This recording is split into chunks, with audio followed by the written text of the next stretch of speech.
പകലുറക്കത്തിലാണ് വേളിമലയുടെ താഴ്വാരം. ഒരു യാത്രയയപ്പിന്റെ ആഘോഷങ്ങൾക്ക് ശേഷമുള്ള ശാന്തതയിൽ പാതിമയക്കം.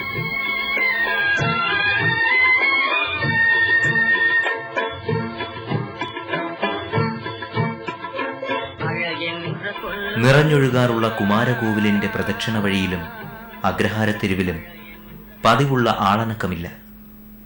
നാടിന്റെ എല്ലാമെല്ലാമായ സ്വാമി കുമാരസ്വാമി യാത്രയിലാണ്.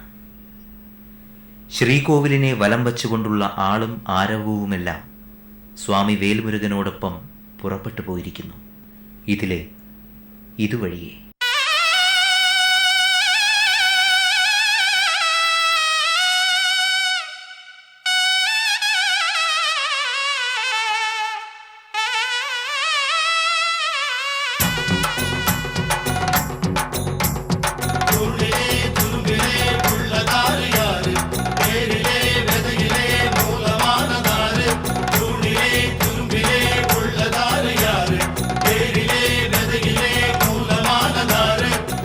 തമിഴകത്തിന്റെ നാട്ടുവഴിയിലൂടെ പല്ലക്കുമായി നീങ്ങുന്ന അമാലന്മാരുടെ ചുമലിലിരിക്കുന്നത് ചെറിയ നിയോഗമല്ല.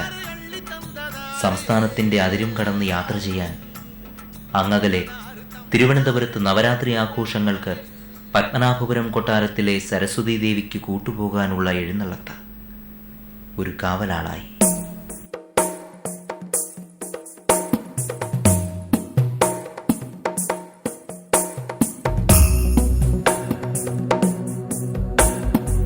വേളിമലയിൽ നിന്നും പുറപ്പെട്ട ഘോഷയാത്ര 3 നാഴിക പിന്നിട്ട് പത്മനാഭപുരം കോട്ടയിലെ രംഗപടത്തിലെത്തുമ്പോൾ പുരാവൃത്തങ്ങളിൽ മാത്രം കണ്ടുപരിചയിച്ച ചിത്രം. പുതിയ കാലത്തിന് ഈ ചിത്രം മാറ്റിവരയ്ക്കാൻ മനസ്സു വരുന്നില്ല. വിഷമേ മുൻവരക്കണ്ട് ശിവനാരதை എടുത്തുണ്ടാ അമുദകലസമരക്കர்கள் കൈപற்றிക്കൊണ്ട് ഓടലാന വിഷ്ണു. കുമാരസ്വാമിയുടെ തിരുവെഴുന്നള്ളത്തിന് കടന്നുവരാനുള്ള അടുത്ത രംഗപശ്ചാത്തലം രാജഗോപുരത്തിന്റെ പ്രൗഢിയുമായി നീലകണ്ഠസ്വാമിയുടെ ദേവാലയം. തലയെടുപ്പിൽ ശുചീന്ദ്രത്തിനും ശ്രീപത്മനാഭസ്വാമി ക്ഷേത്രത്തിനും സമശീർഷൻ. വർഷത്തിൽ 2 ഉത്സവങ്ങൾ, തേരോട്ടം, ഏകദേശം 1000 ചുറ്റടി വീതിയുള്ള ചുറ്റുപ്രകാരങ്ങളുണ്ട്. അവിടെ വർഷത്തിൽ 2 തേരോട്ടം ഉണ്ടാവും, ഒരു ദർപ്പം ഉണ്ടാവും. നവരാത്രി 10 ദിവസവും ഇവിടെ കൊലുവച്ച് ധാരാളം ഭക്തജനങ്ങൾ വരികയും അവർക്ക് അതുകൊണ്ടുള്ള പ്രയോജനങ്ങൾ ധാരാളം കിട്ടുകയും ചെയ്തിട്ടുണ്ട്. 4.5 നൂറ്റാണ്ട് മുമ്പ്, കൃത്യമായി പറഞ്ഞാൽ 1551 അന്നത്തെ വേണാടിന്റെ നാടുവാഴി ഉദയമാർത്താണ്ഡവർമ്മ മഹാരാജാവ് പണികഴിപ്പിച്ചതാണ് വഞ്ചിനാടിന്റെ തന്നെ പ്രൗഢിയുടെ പ്രതീകമായ ഈ ദേവസ്ഥാനം. പിന്നീട് കാലം അതിലകത്ത് പലതും കൂട്ടിച്ചേർത്തു. കൊട്ടാരങ്ങളും മഹാക്ഷേത്രങ്ങളും തീർത്ത് തിരുവിതാംകൂറിന് പ്രൗഢമുഖം നൽകിയ അനിഴം തിരുനാൾ മാർത്താണ്ഡവർമ്മ മഹാരാജാവാണ് കൽക്കുളം പെരുമാളിന്റെ ക്ഷേത്രത്തെയും ഈ നിലയിലേക്ക് ഉയർത്തിയത്. നീലകണ്ഠസ്വാമിക്കൊപ്പം മധുരമീനാക്ഷി അമ്മന്റെ രൂപത്തിൽ ആനന്ദവല്ലി ദേവി പ്രതിഷ്ഠിക്കപ്പെട്ടതും മാർത്താണ്ഡവർമ്മയുടെ കാലത്താണ്. യുദ്ധം നടക്കുന്ന സമയത്താണ് നമ്മുടെ മാർത്താണ്ഡവർമ്മ മഹാരാജാവ് മധുരയിൽ പോയി ഇരുന്നതായിട്ടാണ് പറയുന്നത്. അപ്പോൾ അങ്ങോട്ട് ഇരുന്ന് ദിവസം ആ മധുര മീനാക്ഷി ദേവിയെ തൊഴുതുകൊണ്ടിരുന്നതാണ്. അങ്ങനെ തൊഴുത് നാട് കിട്ടി തിരിച്ച് വരുന്ന സമയത്ത് അവിടെ വന്ന് ദേവിയുടെ മുമ്പ് ഇരുന്ന് വിഷമപ്പെട്ടു. ഇങ്ങനെയാണ്, എനിക്ക് നാട് വിട്ട് പോവാണ്, നാട് കിട്ടി തിരിച്ച് ഞാൻ പോവുകയാണ്, അതുകൊണ്ട് എനിക്ക് ഇതുപോലെ ദർശനം ദിവസം കിട്ടണമല്ലേ അമ്മേ എന്ന് അമ്മയെ പ്രാർത്ഥിച്ചായിട്ടും സ്വപ്നത്തിൽ ഈ വിഗ്രഹം കിട്ടിയായിട്ടും പറയുന്നു. അതായത് ഇപ്പുറത്തുള്ള കുളം വേറെ ഒരു കുളത്തിലാണ് ഞാൻ ഒരു ജണ്ടും നാരങ്ങാപ്പഴമും മതന്നുകൊണ്ടിരിക്കും. മലയാളം ശരിക്കും വരില്ല, മതന്നുകൊണ്ടിരിക്കും. അവിടെ മുക്കിളിച്ച് നോക്കിയാൽ മതി, എന്നെ കാണുമെന്ന് പറഞ്ഞു. അങ്ങനെ എടുത്ത് പ്രതിഷ്ഠിച്ചതാണ് ഈ ദേവി. പേരും പെരുമയും ഉണ്ടായിട്ടും മറ്റു മഹാക്ഷേത്രങ്ങളെപ്പോലെ പുറമോടിയുടെ മുഖമെഴുത്തില്ല കൽക്കുളം നീലകണ്ഠസ്വാമി ക്ഷേത്രത്തിന്. മുഖം മങ്ങിയെങ്കിലും ഈ ക്ഷേത്രം സൂക്ഷിക്കുന്നത് ശതകോടികളുടെ സ്വർണരത്ന ശേഖരമാണ്. കൽക്കുളം വാണ പെരുമാക്കന്മാർ നീലകണ്ഠസ്വാമിയെ അന്ന് പൊന്നുകൊണ്ട് മൂടുകയായിരുന്നു. അത്രയ്ക്ക് സ്വന്തക്കാരനായിരുന്നു വേണാടുടയവന്മാർക്ക് നീലകണ്ഠസ്വാമി. നവരാത്രി ഘോഷയാത്ര ക്ഷേത്രത്തിലേക്ക് കടന്നുവരുന്നത് അങ്ങനെയാണ്.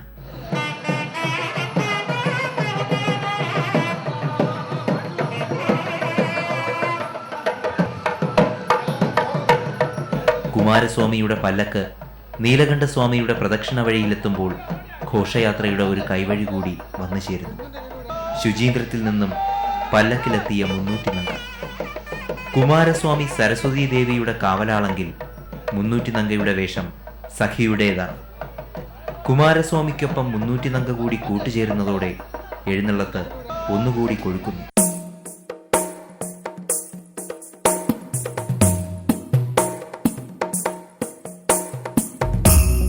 ആർക്കു വേണ്ടിയാണോ ഇരുവരും യാത്ര പുറപ്പെട്ടത്, ആ ദേവത ഇരുന്നരുളുന്ന കൊട്ടാരക്കെട്ടാണ് ഇനി മുന്നിലുള്ളത്.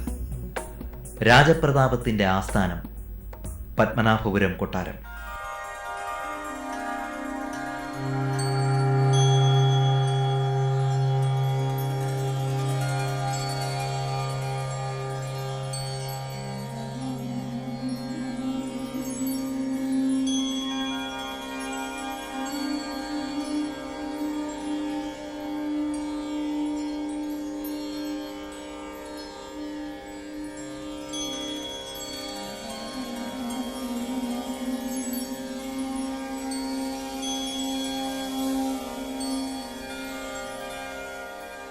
ഒരു കാലത്ത് തിരുവിതാംകൂറിന്റെ വിധി നിർണയിച്ച ഭരണതലസ്ഥാനം. വേണാട്ടിലെ ഏറ്റവും ശക്തമായ ഭരണാധികാരികൾ നിലപാട് നിന്നത് ഈ മതിലകത്താണ്. എന്തിനേയും പൊളിച്ചെഴുതുന്ന കാലം ഇവിടെ ഭയഭക്തി ബഹുമാനങ്ങളോടെ മതിൽക്കെട്ടിന് വെളിയിൽ നിൽക്കുന്നു. ഇത് ഇങ്ങനെ എന്നേക്കും നിലനിൽക്കണമെന്ന പ്രാർത്ഥനയുമായി.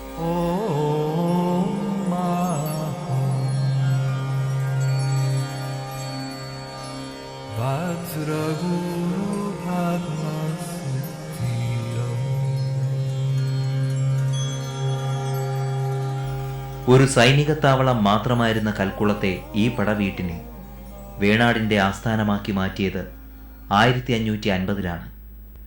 വീര ഉദയ മാർത്താണ്ഡവർമ്മ വാണിരുന്ന കാലത്ത്. 1601-ൽ ഇരവിരവിവർമ്മയുടെ ഭരണകാലമെത്തിയപ്പോൾ കൊട്ടാരത്തിന് ചുറ്റുമുള്ള 152 ഏക്കർ ഭൂമിയെ കാത്തുകൊണ്ട് മതിൽക്കെട്ടുയർന്നു.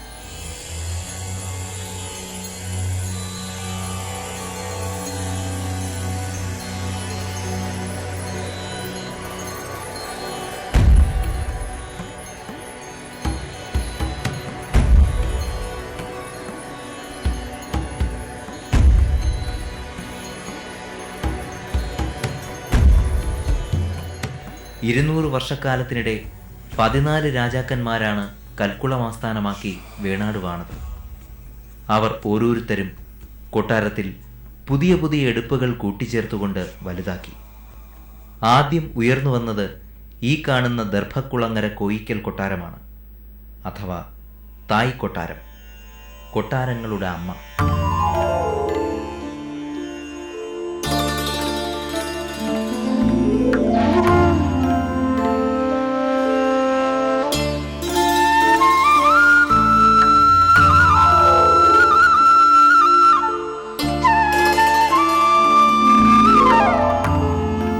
കോടമ്പക്കത്തെ കണ്ണഞ്ചുന്ന സിനിമാ സെറ്റുകളിൽ കൊട്ടാരങ്ങൾ കണ്ടു ശീലിച്ചവരുടെ മുൻവിധികൾ തിരുത്തി എഴുതുകയാണ് തായ് കൊട്ടാരം. തായ് കൊട്ടാരത്തിൽ ആഡംബരങ്ങളില്ല, മറിച്ചുള്ളത് ലാളിത്യത്തിൻ്റെ മൗലിക സൗന്ദര്യം. ലളിതമെങ്കിലും തായ് കൊട്ടാരം കാഴ്ചക്കാരനെ പലതുകൊണ്ടും അത്ഭുതപ്പെടുത്തുന്നു. പൂമുഖത്തുള്ള ആദ്യ കാഴ്ച തന്നെ.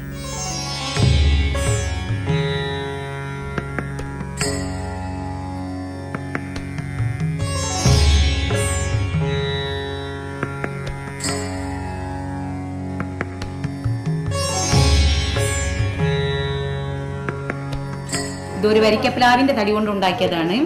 അതിൽ 4 പൂക്കൾ കൊത്തിവെച്ചിട്ടുണ്ട്, 4 ഡിസൈൻ. ഇതിന്റെ മുകളിൽ 63 താമരപ്പൂക്കൾ കൊത്തിവെച്ചിട്ടുണ്ട്. നടുവിൽ കാണുന്നത് 3 ദളകൾ. അത് ശിവൻ, ബ്രഹ്മ, വിഷ്ണു എന്നാണ് സങ്കല്പം. ഈ തറ ചുമന്ന പൂക്കളിൻ ചാറ്, മരുതാണിച്ചാറ്, ചെമ്പരത്തിപ്പൂക്കളുടെ ചാറ്, ആറ്റുമണല്, കടുക്കാത്തോട്, കരിക്കം വെള്ളം, നീലാമരി ചാറ് ഇതൊക്കെ ചേർത്ത് മിക്സാക്കിയിട്ടുള്ളതാണ്. ഇത് നാച്ചുറൽ കല. ഒന്നിനു പുറകെ ഒന്നായി നിർമ്മിതമായ കൊട്ടാരക്കെട്ടുകൾക്ക് ഒരു തുടർച്ചയുണ്ട്. അത് കാലമൊരുക്കുന്ന പിന്തുടർച്ചയുടെ സഹോദര ബന്ധം മാത്രമല്ല. നിഴലും വെളിച്ചവും ഇടകലർന്ന ഇടനാഴികൾ കൊട്ടാരക്കെട്ടുകളെ ബന്ധിപ്പിച്ചുകൊണ്ട് നീളുകയാണ്.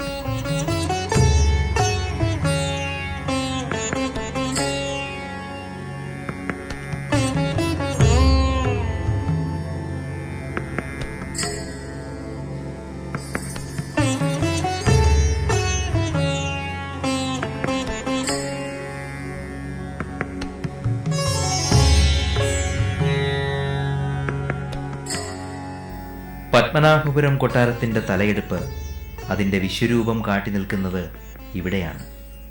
ഒരു വിരാട് രൂപം പോലെ ഉപ്പിരിക്കാമാളി.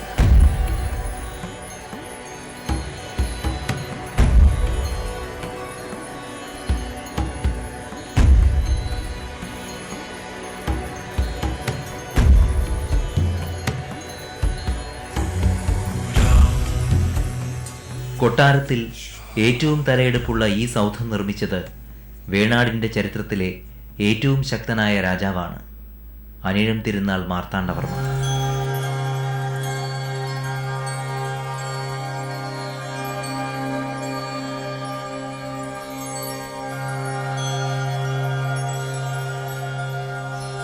സങ്കല്പത്തിൽ വരച്ചിട്ട മഹാരാജാക്കന്മാരുടെ ചിത്രം കൂടുതൽ തെളിഞ്ഞു വരുന്നത് ഇത്തരം കാഴ്ചകളിലെത്തുമ്പോഴാണ്. ഡച്ചുകാർ 64 ഔഷധികൾ കൊണ്ട് നിർമ്മിച്ച് സമ്മാനിച്ചതാണ് ഈ കട്ടിൽ.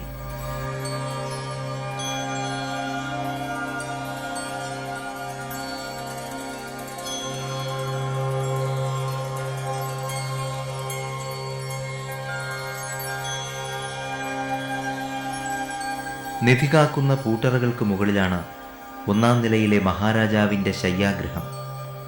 3-ാം നില മഹാരാജാവ് ഉപവാസത്തിലിരിക്കുമ്പോൾ വിശ്രമിക്കാനുള്ളതാണ്.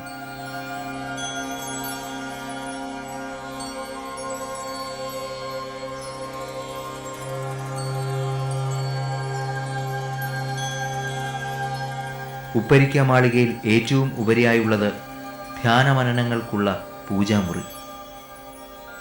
കൊട്ടാരത്തിൽ ഏറ്റവും പാവനമായി പരിപാലിക്കുന്ന മുറിയാണിത്. പകൽ വെളിച്ചത്തിന് പോലും പ്രവേശന നിയന്ത്രണമുള്ള ഈ മച്ചകം ശ്രീപത്മനാഭന്റെ ശയനമുറിയാണ്. ഭഗവാന്റെ പള്ളിയുറക്കത്തിനായി ഒരു കട്ടിലും ഒരുക്കി വച്ചിരിക്കുന്നു. ചുവർ ചിത്രങ്ങളാൽ അലങ്കൃതമായ ഈ മുറിയിലാണ് മാർത്താണ്ഡവർമ്മ മഹാരാജാവിന്റെ ജീവൽ പ്രതീകമായ ഉടവാൾ സൂക്ഷിച്ചിരിക്കുന്നത്. ആത്മപ്രകാശമായി ഇവിടെ ഒരു കിടാവിളക്കും സൂക്ഷിക്കുന്നു.